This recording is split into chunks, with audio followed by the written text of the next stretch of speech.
चलिए देखते हैं इकोनॉमिक्स के एनसीईआरटी क्लास 11 के भारतीय अर्थव्यवस्था के विकास वाले पुस्तक के 6 चैप्टर है। चैप्टर के नाम है रोजगार, समृद्धि, अनौपचारिकरण एवं अन्य मुद्दे के बारे में पढ़ेंगे। इस चैप्टर को पढ़ने के बाद हमें रोजगार विषयक मूल्य अवधारणाओं को समझेंगे जो आर्थिक गतिविधियों, मजदूर, श्रम शक्ति और बेरोजगारी से संबंधित है और विभिन्न क्षेत्रों की आर्थिक गतिविधियों में पुरुषों और महिलाओं की भागीदारी के स्वरूप से भी परिचित होंगे और बेरोजगारी के स्वरूप और विस्तार को जान पाएंगे। और उसके बाद देश के विभिन्न भागों और क्षेत्रों में रोजगार के अवसरों का सृजन करने के लिए सरकार द्वारा उठाए गए कदमों का भी मूल्यांकन करने योग्य हम हो जाएंगे। एक जैसे महात्मा गांधी हैं, महात्मा गांधी ने कहा था कि मेरी आपत्ति मशीन से नहीं, मशीन के प्रति सनक को लेकर है और इसी सनक का नाम श्रम का बचत करने वाली मशीनें हैं और हम उस सीमा तक श्रम की बचत करते जाएंगे जब तक कि हजारों लोग बेरोजगार होकर भूखे मरने के लिए सड़कों पर नहीं फेंक दिए जाते।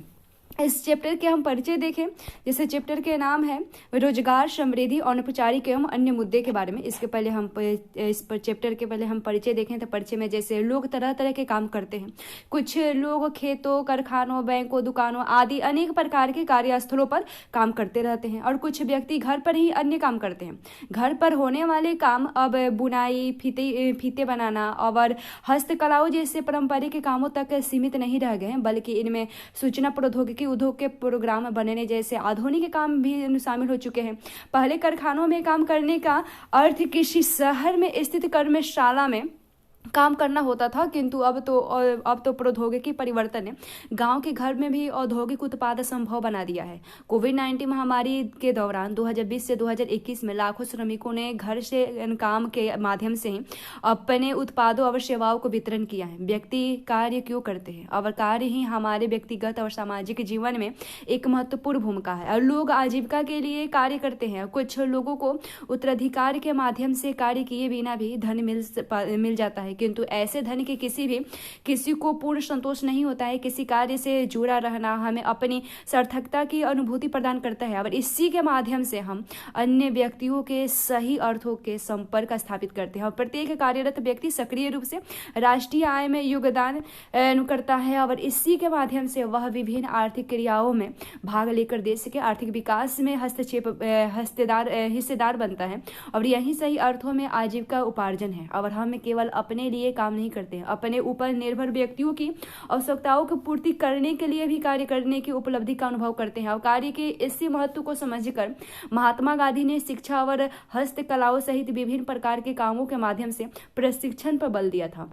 कार्य कर रहे व्यक्तियों के अध्ययन से हमें देश में रोजगार की प्रकृति और गुणवत्ता के विषय के एक गहरी अंतर्दृष्टि प्राप्त होती है और इससे हमें अपने मानवीय संसाधनों को जानने और उनके उपयुक्त प्रयोग की योजनाएं बनाने की भी सहायता मिलती है और इससे विभिन्न उद्योगों तथा क्षेत्रों के राष्ट्रीय आय में योगदान का विश्लेषण करने में भी सहायता मिलती है और ये समाज के सीमांत वर्गों, बाल श्रमिकों आदि के शोषण की समस्याओं का निदान करने के भी सहायक सिद्ध होते हैं। श्रम और रोजगार के बारे में देखें तो रोजगार क्या है और श्रमिक कौन होते हैं। जब एक किसान खेतों में काम करता है तो वह खदान और उद्योग के लिए कच्चे माल का उत्पादन करता है। कपास ही कपड़े के कारखाने और विद्युत करघों में कपड़े का रूप धारण कर लेते हैं और गाड़ियां सामान को एक स्थान से दूसरे स्थान तक पहुंचाती है। हम जानते हैं कि किसी देश में एक वर्ष में उत्पादित सभी वस्तु और सेवाओं का कुल मौद्रिक मूल्य इसका सकल घरेलू उत्पाद कहलाता है और हमें निर्यात के लिए प्राप्त मूल्य होता है और आयात का मूल्य चुकाना पड़ता है। इसमें हम देखते हैं कि देश का निव्वल अर्जन धनात्मक हो जाता है, यानी यदि निर्यात का मूल्य आयात की अपेक्षा अधिक हो तो, या ऋणात्मक हो सकता है यदि आयात का मूल्य निर्यातक की अपेक्षा अधिक हो तो, या शून्य हो सकता है यदि या आयात और निर्यात के मूल्य समान होते हैं तो शून्य हो जाता है। और हम प्राप्त अर्जनों का योग करते हैं जैसे कि प्लस या माइनस से, तो हमें उस वर्ष के लिए देश का सकल घरेलू उत्पाद प्राप्त होता है। सकल राष्ट्रीय उत्पाद में योगदान देने वाले सभी क्रियाकलापों को हम आर्थिक क्रियाकलाप कहते हैं। वे सभी व्यक्ति जो आर्थिक क्रियाकलापों में संलग्न होते हैं श्रमिक कहलाते हैं, चाहे वे उच्च या निम्न किसी भी प्रकार के कार्य कर रहे हैं। यदि इनमें से कुछ लोग बीमारी, जख्म होने वाली आदि शारीरिक कष्ट और खराब मौसम, त्योहारों या सामाजिक धार्मिक उत्सवों के कारण अस्थायी रूप में काम नहीं कर पाते हैं और तो वो भी उन्हें श्रमिक भी माना जाता है। और इन कामों में लगे मुख्य श्रमिकों को सहायता करने वाले को भी हम श्रमिक ही मानते हैं। आमतौर पर हम ऐसे सोचते हैं कि जिन्हें काम करने वाले काम करने के बदले नियोक्ता द्वारा कुछ भुगतान किया जाता है उन्हें ही श्रमिक कहा जाता है, पर ऐसा नहीं है। जो व्यक्ति स्वनियोजन होते हैं वे भी श्रमिक होते हैं। और भारत में रोजगार की प्रकृति बहुमुखी है। कुछ लोगों को वर्ष भर रोजगार प्राप्त होते हैं तो कुछ लोगों को वर्ष में कुछ ही महीने रोजगार प्राप्त होते हैं। अधिकांश मजदूरों को अपने कार्य की उचित मजदूरी नहीं मिल पाती है। वैसे श्रमिकों की संख्या का अनुपात लगाते समय जितने भी व्यक्ति आर्थिक कार्यों में लगे होते हैं उन सबको रोजगार में लगे लोगों की श्रेणी में शामिल किया जाता है। आप विभिन्न आर्थिक क्रियाकलापों में लगे व्यक्तियों की संख्या जानने के उत्सुक होंगे। वर्ष 2017 से 2018 में भारत की कुल श्रम शक्ति का आकार लगभग 471 मिलियन आंका गया था। और क्योंकि देश के अधिकांश लोग ग्रामीण क्षेत्रों में निवास करते हैं और इसलिए ग्रामीण श्रम बल का अनुपात भी शहरी श्रम बल से कहीं अधिक है। और इन 471 मिलियन श्रमिकों में 2/3 श्रमिक ग्रामीण है। और भारत में श्रम शक्ति में पुरुषों की बहुलता है। श्रम बल में लगभग 70% पुरुष तथा शेष यानी इनमें से महिलाएं और पुरुष बाल श्रमिकों को भी शामिल किया जाता है। शेष महिलाएं हैं। और ग्रामीण क्षेत्र में महिला श्रमिक कुल श्रम बल का 1/3 है। तो शहरों में केवल 20% महिलाएं ही श्रम बल में भागीदारी पाती हैं। और महिलाएं खाना बनाने, पानी लाने, ईंधन बीनने के साथ साथ खेतों में भी काम करती है। और उन्हें नगद या अनाज के रूप में मजदूरी नहीं मिलती मजदूरी नहीं मिलती के इतने ही मामले में तो कुछ भी भुगतान नहीं किए जाते हैं। और इसी कारण से इन महिलाओं को श्रम वर्ग में भी शामिल नहीं किया जाता है। और अर्थशास्त्रियों का आग्रह है कि इन महिलाओं को भी श्रमिक ही माना जाना चाहिए। और आपके क्या विचार हैं? लोगों के रोजगार में भागीदारी देखें तो श्रमिक जनसंख्या अनुपात जिसका प्रयोग देश में रोजगार की स्थिति के विश्लेषण के लिए सूचक के रूप में किया जाता है। यह जानने में सहायक है कि जनसंख्या का कितना अनुपात वस्तु और सेवाओं के उत्पादन में सक्रिय रूप से योगदान दे रहा है। यदि यह अनुपात अधिक है तो इसका तात्पर्य यह है कि जनता की काम में भागीदारी अधिक होगी। यदि यह अनुपात मध्यम है या कम है तो इसका अर्थ यह होगा कि देश की जनसंख्या का बहुत अधिक अनुपात प्रत्यक्ष रूप से आर्थिक क्रियाकलापों में संलग्न होगा। जैसे कि 2017 से 2018 के भारत में कार्यकर्ता जनसंख्या अनुपात जैसे कि पुरुषों में संपूर्ण थे 52.1%, ग्रामीण इलाके में जैसे 51.7 था, शहरी में 53.0, स्त्रियों में था 16.5 संपूर्ण में, और ग्रामीण में सिर्फ 17.5 और शहरी में 14.2 था। और पूरे संपूर्ण देखे तो इसमें 34.7 और ग्रामीण में संपूर्ण में तो 35.0 और शहरी में 33.9 था। आपने जनसंख्या शब्द का अर्थ तो पिछली कक्षाओं में पढ़ लिया होगा। जनसंख्या शब्द का अभिप्राय किसी क्षेत्र विशेष में किसी समय विशेष पर रह रहे व्यक्तियों की कुल संख्या से है। और यदि भारत के श्रमिक जनसंख्या अनुपात का आकलन करना चाहे तो हमें भारत में कार्य कर रहे सभी श्रमिकों की संख्या को देश की जनसंख्या में भाग कर रहे 100 से गुना करना होगा। और इस प्रकार हमें श्रमिक जनसंख्या अनुपात प्राप्त हो जाती है। और जैसे अभी हमने सारणी में देखा कि भारत में विभिन्न आर्थिक क्रियाकलापों में लोगों की भागीदारी के विभिन्न स्तरों को स्पष्ट कर रही है। और भारत में प्रत्येक 100 व्यक्तियों में से लगभग 35 श्रमिक है। और शहरी क्षेत्रों में यह अनुपात लगभग 34 है, जबकि ग्रामीण भारत में यह अनुपात लगभग 35 है। और ऐसा अंतर क्यों है? ग्रामीण क्षेत्रों में उच्च आय के अवसर सीमित है, इसी कारण रोजगार बाजार में उनकी भागीदारी अधिक है। और अधिकांश व्यक्ति स्कूल, विद्यालय, महाविद्यालय या किसी प्रशिक्षण संस्थान में नहीं जा पाते हैं। और यदि कुछ जाते भी हैं तो वे बीच में ही स्कूल छोड़कर चले जाते हैं और उसे श्रम में शक्ति में वो शामिल हो जाते हैं। और शहरी क्षेत्रों में एक बड़ा भाग विभिन्न शैक्षणिक संस्थाओं में अध्ययन कर सकने में सक्षम होते हैं। शहरी जन समुदाय को रोजगार के लिए भी विविधतापूर्ण अवसर सुलभ हो जाते हैं। वे अपनी शिक्षा और योग्यता के अनुरूप ही रोजगार को तलाश में रहते हैं। किंतु ग्रामीण क्षेत्र में लोग घर पर नहीं बैठ सकते क्योंकि उनकी आर्थिक दशा उन्हें ऐसा नहीं करने देती। शहरी और ग्रामीण दोनों ही वर्गों में पुरुष पुरुषों की श्रम शक्ति भागीदारी महिलाओं की तुलना में अधिक है और शहरी क्षेत्रों में तो पुरुष और महिलाएं भागीदारी का अंतर बहुत ही बड़ा है। केवल 15% शहरी महिलाएं ही किसी आर्थिक कार्य में व्यस्त दिखाई देती है, किंतु ग्रामीण क्षेत्रों में की महिलाएं जो है वो रोजगार बाजार में भागीदारी 25% आगे गई है उनकी ग्रामीण क्षेत्रों में। और महिलाएं सामान्य और विशेष रूप से शहरों में काम क्यों कर रही है और क्यों महिलाएं सामान्य और विशेष रूप से शहरों में काम क्यों नहीं कर रही है, इसका कारण बताना है। यह बात देखने में आई है कि जहां कहीं भी पुरुष पर्याप्त रूप से उच्च आय अर्जित करने में सफल रहते हैं, परिवार की महिलाओं को घर से बाहर रोजगार प्राप्त करने में प्रायः निरुत्साहित किया जाता है। पहले हमने भी कहा है कि महिलाओं द्वारा की जाने वाली घरेलू गतिविधियों को आर्थिक या उत्पादन कार्य ही नहीं माना जाता। कार्य या रोजगार की यह संकीर्ण परिभाषा देश में महिला वर्ग की श्रम बल में भागीदारी को नहीं मानती तथा इसलिए देश में महिला श्रमिकों की संख्या को कम आंका जाता है। जरा सोचिए और देखिए कि घर के भीतर और खेतों में महिलाएं कितने ऐसे काम करती है जिनका उन्हें कोई भुगतान नहीं दिया जाता, क्योंकि वे परिवार तथा खेतों के रखरखाव में निश्चित रूप से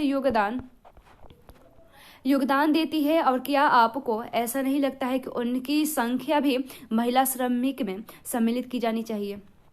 उसके बाद देखते हैं स्वनियोजन तथा भाड़े के श्रमिक के बारे में। क्या श्रमिक जनसंख्या अनुपात समाज में श्रमिकों की स्थिति और कार्य की दशाओं के विषय में कुछ जानकारी देती है? यदि किसी उद्यम में श्रमिक के स्तर या पद की जानकारी मिल सके तो निश्चित ही देश में रोजगार की गुणवत्ता के आयामों की जानकारी प्राप्त करना संभव होगा और इससे हम यह भी जान सकेंगे कि श्रमिक का अपने काम में कितना लगाव है और अपने सहकर्मियों तथा उद्यम के प्रति उसके अधिकार क्या है। आइए निर्माण उद्योग के 3 कर्मियों की तुलना करें। एक सीमेंट की दुकान का स्वामी है और दूसरा निर्माण मजदूर है तो तीसरा निर्माण करने वाले कंपनी का एक सिविल इंजीनियर है। और इन तीनों के पद अथवा प्रतिष्ठा में अंतर है जिन्हें विभिन्न नामों से भी संबोधित किया जाता है। जो अपने उद्यम के स्वामी और संचालक हैं उन्हें स्वनियोजित कहा जाता है और इस प्रकार सीमेंट की दुकान का स्वामी स्वनियोजित है। और भारत का लगभग आधा श्रम बल इसी श्रेणी में आते हैं। निर्माण मजदूर अनियत मजदूरी वाले श्रमिक कहलाते हैं। जो निर्माण मजदूर होते हैं वे अनियत मजदूरी वाले श्रमिक कहलाते हैं और भारत की श्रम शक्ति का लगभग 25% है। ऐसे ही मजदूर अन्य लोगों के खेतों में अनियत रूप से कार्य करते हैं और उसके बदले में पारिश्रमिक प्राप्त करते हैं। निर्माण कंपनी के अभियंता के रूप में काम कर रहे व्यक्ति श्रम शक्ति का मात्र 23% ही है। जब किसी श्रमिक को कोई व्यक्ति या उद्यम नियमित रूप से काम कर रहे या उसके काम पर रखे उससे मजदूरी देता है तो उस श्रमिक को नियमित वेतन भोगी कर्मचारी कहा जाता है। और जैसे सारणी में हमने देखा था कि इससे पता चलता है कि भारत में पुरुष और महिला श्रमिकों के 50% से अधिक तो स्वरोजगार वर्ग में ही आते हैं। अतः स्वरोजगार ही देश की आजीविका का सबसे प्रमुख स्रोत है।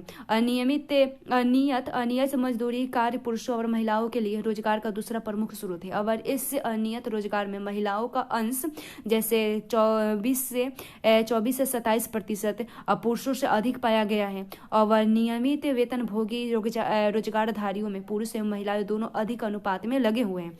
और देश के 23% पुरुष नियमित वेतन भोगी हैं और इस वर्ग में 21% महिलाएं हैं। पुरुषों और महिलाओं के बीच का अंतर बहुत कम है। यदि ग्रामीण और शहरी श्रम बल के वितरण की तुलना करें तो चार्ट 6.2 के अनुसार हमें यह ज्ञात होता है कि अनियत मजदूरी पाने वाले श्रमिक स्वनियोजन तथा ग्रामीण क्षेत्रों में शहरी क्षेत्रों की अपेक्षा अधिक है। शहरों में स्वनियोजन और नियमित वेतन वाले रोजगार की संख्या अधिक है। गांव में अधिकांश ग्रामीण अपनी जमीन के टुकड़ों पर निर्भर है जो स्वतंत्र रूप से खेती करते हैं, अतः स्वनियोजन में उनकी भागीदारी अधिक होती है। अब शहरी क्षेत्रों में काम का स्वरूप भी अलग होता है और हर व्यक्ति कारखाना, दुकान और कार्यालयों का संचालन नहीं हो सकता है। संचालक नहीं हो सकता है। इसके अतिरिक्त शहरी उद्यमों में नियमित रूप से श्रमिकों की आवश्यकता होती है। उसके बाद फर्मों, कारखानों और कार्यकलापों में रोजगार के बारे में देखें तो देश के आर्थिक विकास क्रम में श्रम शक्ति का कृषि तथा अन्य संबंधित क्रियाकलापों से उद्योगों और सेवाओं की ओर प्रवाह होता है। इसी प्रक्रिया में मजदूर ग्रामीण क्षेत्रों में से शहरों में प्रवासन करते हैं। धीरे धीरे उद्योग भी सकल रोजगार में अपना अंश खोने लगते हैं, क्योंकि सेवा क्षेत्र में बहुत तीव्र दर पर प्रसार होने लगता है और श्रम शक्ति के कार्य अनुसार या उद्योगवार वितरण से रोजगार स्वरूप के ये परिवर्तन सहज या स्पष्ट हो जाते हैं। सामान्यतः आर्थिक क्रियाओं को 8 विभिन्न उद्योगों वर्गों में विभाजित करते हैं। ये है, पहला है कृषि, मैंने कहा कृषि है, ख खनन है, और उसके बाद खनन और उत्खनन है, ग है विनिर्माण, और घ है विद्युत गैस एवं जलापूर्ति, अंग है निर्माण कार्य, च है वाणिज्य, छ है परिवहन और भंडार तथा ज है सेवाएं। सरलता के लिए सभी कार्ययुक्त व्यक्तियों को 3 प्रमुख वर्गों में विभाजित किया जा सकता है। ये है, पहला प्राथमिक क्षेत्रक जिसमें क आता है और ख सम्मिलित है, और द्वितीयक क्षेत्रक में ग और घ अंग को शामिल किया जाता है, और तृतीयक और तीसरे इसे सेवा क्षेत्र कहते हैं, और इसमें विशेष 3 उपवर्ग आ जाते हैं, जैसे ग घ अंग को रखा जाता है। और जैसे सारणी 6.2 हमें भारत में वर्ष 2017 से 2018 में विभिन्न उद्योगों में कार्यरत श्रमिकों के विषय में जानकारी भी देता है। और भारत में अधिकांश श्रमिक रोजगारों का स्रोत प्राथमिक क्षेत्र की है, और द्वितीयक क्षेत्र के केवल लगभग 24% श्रम बल को नियोजित कर रहा है। लगभग 31% श्रमिक सेवा क्षेत्र में संलग्न है। और सारणी 2.6 भी स्पष्ट करता है कि ग्रामीण भारत की लगभग 60% श्रम शक्ति कृषि, वन और मत्स्य पर निर्भर है, और लगभग 20% ग्रामीण श्रमिक ही विनिर्माण, उद्योग निर्माण और अन्य क्षेत्रों में लगे हुए हैं। केवल 20% ग्रामीण श्रमिकों को सेवा क्षेत्र से ही रोजगार मिलते हैं, किंतु शहरी क्षेत्रों में कृषि और खनन रोजगार के प्रमुख स्रोत नहीं है, और जहां अधिकांश लोग सेवा क्षेत्र में कार्य करते हैं। 60% शहरी श्रमिक सेवा क्षेत्र में है, लगभग 1/3 शहरी श्रमिक द्वितीयक क्षेत्र में नियोजित हैं। और यद्यपि प्राथमिक क्षेत्र में पुरुष और महिलाएं दोनों ही प्रकार के श्रमिक संकेंद्रित हैं, पर वहां महिलाओं का संकेंद्र बहुत अधिक है। और इस प्राथमिक क्षेत्र में लगभग 57% महिलाएं कार्यरत हैं, जबकि इस क्षेत्र में काम कर रहे पुरुषों की संख्या आधे से कम है। पुरुषों को द्वितीयक क्षेत्र का और सेवा क्षेत्र को दोनों में ही रोजगार के अवसर प्राप्त होते हैं। जैसे यहाँ उद्योगों में कार्यबल का वितरण हमने देखा था 2017 से 2018 के किन क्षेत्रों में कौन कहाँ निवासी ज़्यादा हैं। जैसे प्राथमिक क्षेत्र में ग्रामीण जो लोग होते हैं उनके 59% है और 59.8 है, और द्वितीयक क्षेत्र में 20.4 है, और तृतीयक और सेवा क्षेत्र में 19.8% यहाँ लोग संलग्न हैं। उसके बाद समृद्धि एवं परिवर्तनशील रोजगार संरचना के बारे में देखें। आपने अध्याय 2 और 3 में विस्तार से नियोजन रणनीतियों के बारे में पढ़ा है। यहाँ हम केवल 2 विकास सूचकों पर विचार करेंगे, और ये है रोजगार समृद्धि और सकल घरेलू उत्पाद। लगभग 70 वर्षों से चल रहे योजनाबद्ध विकास का अध्याय राष्ट्रीय उत्पाद और रोजगार में वृद्धि के माध्यम से अर्थव्यवस्था का प्रसार रहा है। उसके बाद 1960 से 2010 की अवधि में भारत में सकल घरेलू उत्पाद में सकारात्मक वृद्धि हुई, और यह समृद्धि दर रोजगार वृद्धि दर से भी अधिक रही है। और जैसे यहाँ सारणी में रोजगार तथा सकल घरेलू उत्पाद में समृद्धि दर भी दिखाता है यहाँ पे। उसके बाद फिर 1972 से 2018 के प्रतिशत के आंकड़े से रोजगार पद्धति का प्रवृत्ति भी दिखाता है क्षेत्र के हिसाब से। और किंतु सकल घरेलू उत्पाद की वृद्धि दर में कुछ उतार चढ़ाव भी आते हैं, और इस पर अवधि में रोजगार की वृद्धि लगभग 2% बनी होती है। चार्ट जैसे 6.3 दिखाता है 1990 के दशक के अंतिम वर्षों में एक अन्य चिंताजनक घटनाक्रम की ओर भी इंगित कर रहा है। रोजगार वृद्धि दर कम होकर उसी स्तर पर पहुंच गई है जहां ये योजना काल के प्रारंभिक चरणों में थी, और इन्हीं वर्षों के दौरान दौरान हम सकल घरेलू उत्पाद और रोजगार की वृद्धि दरों के बीच काफी बड़ा अंतर पाते हैं। इसका अर्थ यह है कि हम भारतीय अर्थव्यवस्था में रोजगार सृजन के बिना ही अधिक वस्तुओं और सेवाओं को उत्पादन करने में सक्षम रहे हैं और इस परिघटना को विद्वान रोजगारहीन समृद्धि का नाम दे रहे हैं। और अभी तक हमने देखा कि रोजगार सकल घरेलू उत्पाद की वृद्धि की तुलना में किस तरह बढ़ा है और अब यह जानने की भी आवश्यकता है कि रोजगार और सकल घरेलू उत्पाद के वृद्धि दरों के इन स्वरूपों में विभिन्न वर्गों के श्रम बल पर किस प्रकार के प्रभाव डाले। इससे हम समझ पाएंगे कि हमारे देश में किस प्रकार के रोजगार अवसरों का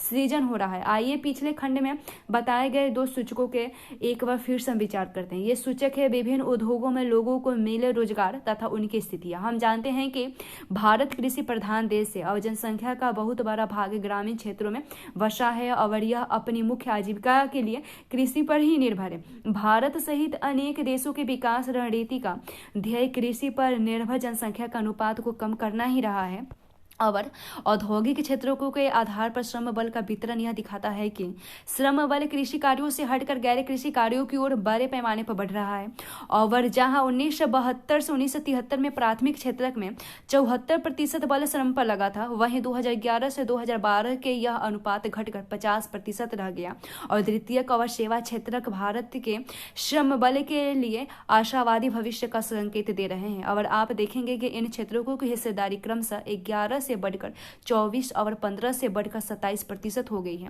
और विभिन्न स्थितियों में श्रम बल के वितरण को देखें तो पिछले 5 दशकों में यानी 1972 से 2018 के बीच में लोग स्वरोजगार और नियमित वेतन रोजगार से हटकर अनियमित श्रम की ओर बढ़ रहे हैं। और फिर भी स्वरोजगार रोजगार का सबसे बड़ा स्रोत बना हुआ है। जैसे सारणी 6.3 में हमने अंतिम के कॉलम को देखा था और उसमें वर्ष 2011-2018 के दौरान माध्यमिक क्षेत्र में स्थिरता और स्वरोजगार को मध्यम वृद्धि से क्या समझाते हैं। कक्षा में चर्चा करें। विशेषज्ञ स्वरोजगार तथा नियमित वेतन से अनियमित श्रम रोजगार की आने वाली सर्व श्रम रोजगार की ओर जाने की प्रक्रिया को श्रम बल के अनियमितीकरण के नाम देते हैं और इससे मजदूरों की दशा बहुत नाजुक होती है। और यह कैसे हो रहा है, जैसे बॉक्स में यहाँ भी वर्णित किया गया है। 6.2 में अहमदाबाद का विशेष अध्ययन भी दिखाया गया है और इसी के बीच 2017-2018 के नियमित वेतनभोगी कर्मचारियों को हिस्से के मध्य में वृद्धि को भी दिखाया गया है। उसके बाद जैसे औद्योगिक के औपचारिक क्षेत्र में रोजगार जैसे देखें तो संघीय श्रम मंत्रालय देश के विभिन्न भागों में स्थित रोजगार कार्यक्रमों के माध्यम से अनौपचारिक क्षेत्र में रोजगार संबंधित जानकारी एकत्र करता है। क्या आप जानते हैं कि औपचारिक क्षेत्र में सबसे बड़ा रोजगारदाता कौन होते हैं? वर्ष 2012 में इस क्षेत्र में कार्य कर रहे 30 मिलियन कर्मचारी में से 1.8 करोड़ कर्मचारी सार्वजनिक क्षेत्र में कार्यरत हैं। यहाँ भी पुरुषों का ही वर्चस्व है। महिला औपचारिक क्षेत्र के कर्मचारियों को ही केवल 1/16 अंश ही थी और अर्थशास्त्रियों ने पाया कि 1991 से आर्थिक सुधार प्रक्रिया में औपचारिक क्षेत्र में कार्य कर रहे कार्मिकों की संख्या को कम किया गया है। उसके बाद भारतीय श्रम बल का अनौपचारिकरण देखें तो पिछले खंड में हमने पाया कि श्रम बल में अनियत श्रमिकों का अनुपात निरंतर बढ़ रहा है। स्वतंत्रता के बाद से विकास योजना का एक ध्येय जन सामान्य के लिए सामान्य पूर्व आजीविका का प्रबंध सुनिश्चित करने को भी बताया गया है। यह कहा गया था कि औद्योगिकीकरण की रणनीति कृषि से अतिरिक्त श्रमिकों को उद्योग में आकर्षित कर उन्हें विकसित देशों की भांति उच्च जीवन स्तर सुलभ करानी है। किंतु हम यह पिछले अनुभाग में देख चुके हैं कि योजनाबद्ध विकास के स्तर वर्षों बाद भी देश के श्रम बल के आधे से अधिक सदस्यों के लिए कृषि की रोजी रोटी का प्रमुख साधन भी बनी हुई है। अर्थशास्त्रियों का यह भी तर्क है कि अनेक वर्षों से रोजगार की गुणवत्ता में निरंतर ह्रास भी हुआ है और आखिर 10 से 20 वर्षों तक काम कर चुके न जाने कितने ही श्रमिक मातृत्व लाभ, भविष्य निधि, उसके बाद ग्रेचुइटी और पेंशन आदि से वंचित रह गए होंगे। निजी क्षेत्र में कार्य करने वाले व्यक्ति सार्वजनिक क्षेत्र में उसी काम को करने वाले से कम वेतन क्यों पाते हैं। और आपको यह भी जाननी होगी कि भारत के सकल श्रमबद्ध के बहुत छोटे से वर्ग को ही नियमित आय मिल पा रही है और सरकार श्रम कानूनों के द्वारा उन्हें अपने अधिकारियों की रक्षा करने में समर्थ बनाती है और यही वर्ग अपने श्रमिक संघों को गठित कर रोजगारदाताओं से बेहतर मजदूरी और अन्य सामाजिक सुरक्षा उपायों के लिए सौदेबाजी भी करते हैं। और ये कौन से लोग हैं, और इसी प्रश्न का उत्तर जानने के लिए हम श्रम बल को औपचारिक और तथा अनौपचारिक वर्गों में विभाजित कर रहे हैं और इन्हीं को संगठित और असंगठित क्षेत्रक भी कहा जाता है। सभी सार्वजनिक क्षेत्रक प्रतिष्ठान तथा 10 या अधिक कर्मचारियों को रोजगार देने वाले निजी क्षेत्रक प्रतिष्ठान संगठित क्षेत्रक भी माने जाते हैं और इन प्रतिष्ठानों में काम करने वालों को संगठित क्षेत्र के कर्मचारी कहा जाता है। अन्य सभी उद्यम और उनमें कार्य कर रहे श्रमिक मिल का अनौपचारिक क्षेत्र की रचना करते हैं और इस प्रकार इस अनौपचारिक क्षेत्र में करोड़ों किसान, कृषि श्रमिक, छोटे छोटे काम धंधे चलाने वाले और उनके कर्मचारी तथा सभी स्वनियोजन व्यक्ति जिनके पास भाड़े का श्रमिक नहीं है और सम्मिलित हैं ये भी। और इसमें सभी गैर कृषि दैनिक वेतन भोगी मजदूरी जैसे विनिर्माण मजदूरी तथा सिर पर बोझा ढोने वाले मजदूर को भी एक से अधिक नियोक्ता के लिए कार्य करते हैं और उन्हें भी शामिल किया जाता है।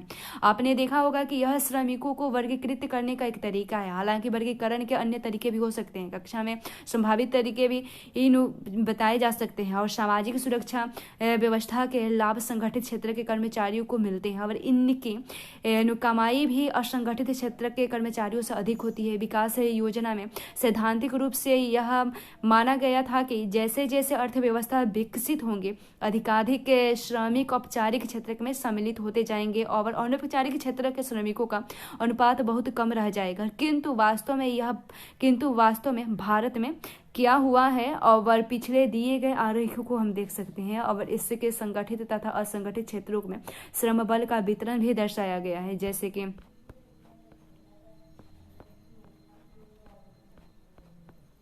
जैसे कि एक अहमदाबाद और अनौपचारिकरण के बारे में देखा है। अहमदाबाद एक समृद्ध नगर है। यहाँ की समृद्धि का आधार 60 से अधिक कपड़े के कारखाने का उत्पाद है जिसमें 1,50,000 श्रमिक काम करते हैं। पिछले एक शताब्दी में इन श्रमिकों ने एक निश्चित सीमा में आय की सुरक्षा हासिल कर ली थी और इनके निश्चित रोजगार थे और इन्हें मिल रहे वेतन निर्वाह के लिए पर्याप्त थे और साथ ही इन्हें अनेक प्रकार के सामाजिक सुरक्षा लाभ भी मिलने लगे जो उनकी स्वास्थ्य और वृद्धावस्था की सुरक्षा सुनिश्चित करते थे। और इनका एक सशक्त श्रमिक संघ भी था जो न केवल श्रम विवादों में उनका प्रतिनिधित्व करता था बल्कि श्रमिकों और उनके परिवारों के लिए अनेक जनहितकारी क्रियाओं का संचालन भी करता था। किंतु 1980 के दशक से प्रारंभ में संपूर्ण देश में कुछ कपड़ा मिलें बंद होने लगी और मुंबई जैसे कुछ जगहों में मिलें तेजी से बंद हो गई। अहमदाबाद में मिल बंदी की यह प्रक्रिया बहुत धीमी रही और 10 वर्षों तक खींच गई और इस अवधि में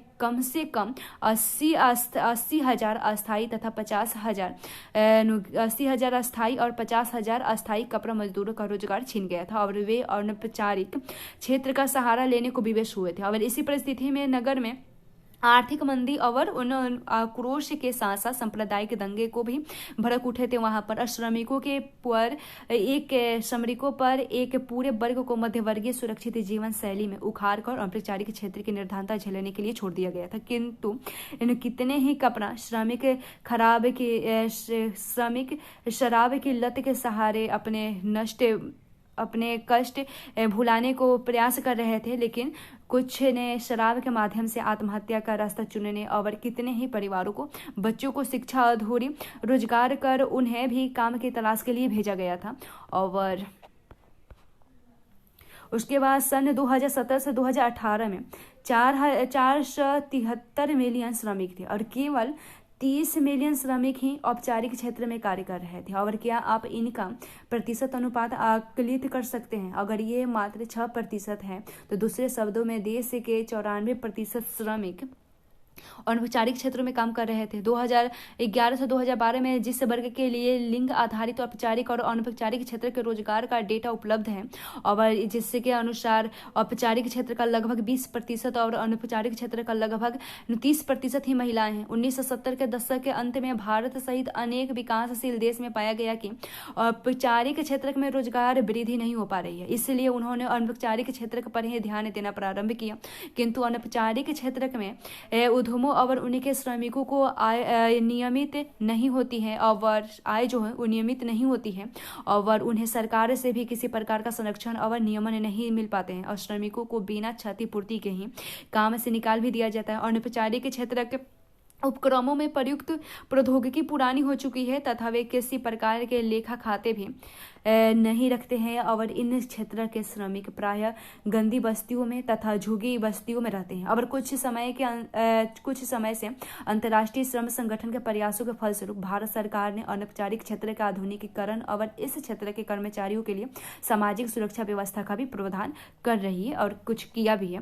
उसके बाद बेरोजगारी देखिए, भारत में अपने समाचार पत्रों में रोजगार की तलाश करते हुए व्यक्तियों को देखा होगा। कुछ लोग अपने मित्र और सगे संबंधियों के माध्यम से रोजगार तलाशते हैं। कई शहरों में कुछ चुने हुए स्थानों पर ऐसे अनेक लोग खड़े दिखाई देते हैं जिन्हें उस दिन के लिए काम देने वाले की प्रतीक्षा रहती है और कुछ लोग दफ्तरों कारखानों में अपना जीवन वृत्त सौंप कर वहाँ पता लगा रहे होते हैं कि क्या उनके योग्य कोई स्थान दिखते हैं। कई लोग ग्रामीण क्षेत्रों में बाहर जाकर काम के बारे में भी पूछताछ नहीं करते हैं और घर पर ही बैठे रहते हैं जब उन्हें कोई काम नहीं मिलता है।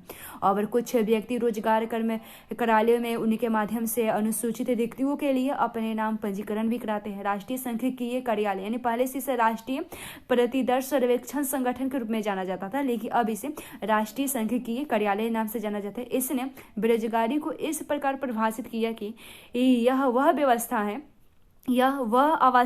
अवस्था है जिसमें व्यक्ति काम के अभाव के कारण बिना काम कर रह जाते हैं और वे कार्यरत व्यक्ति नहीं है, अपितु रोजगार कार्यालय, उसके बाद मध्यस्थलों, मित्रों, संबंधी आदि के माध्यम से या संभावित रोजगारदाताओं को आवेदन देकर या वर्तमान परिस्थितियों और प्रचलित मजदूरी दर पर काम करने की अपनी इच्छा प्रकट कर रहे कार्य तलाशते हैं। और किसी बेरोजगार व्यक्ति की पहचान विभिन्न तरीके से की जाती है। जैसे अर्थशास्त्री उसे बेरोजगार कहते हैं जो आधे दिन की अवधि में 1 घंटे का रोजगार भी नहीं कर पाते हैं। भारत में बेरोजगारी के आंकड़े के 3 स्रोत हैं: भारत की गणना रिपोर्ट, राष्ट्रीय सांख्यिकीय कार्यालय की रोजगार और बेरोजगारी की अवस्था संबंधी रिपोर्ट यानी PLFS की वार्षिक रिपोर्ट तथा रोजगार और प्रशिक्षण महानिदेशालय के रोजगार कार्यालय में पंजीकरण आंकड़े। और यद्यपि इन स्रोतों से बेरोजगारों के विभिन्न अनुमान भी किए गए हैं, ये हमें बेरोजगार के लक्षणों तथा देश में प्रचलित बेरोजगारी के प्रकारों के बारे में भी जानकारी उपलब्ध कराते हैं।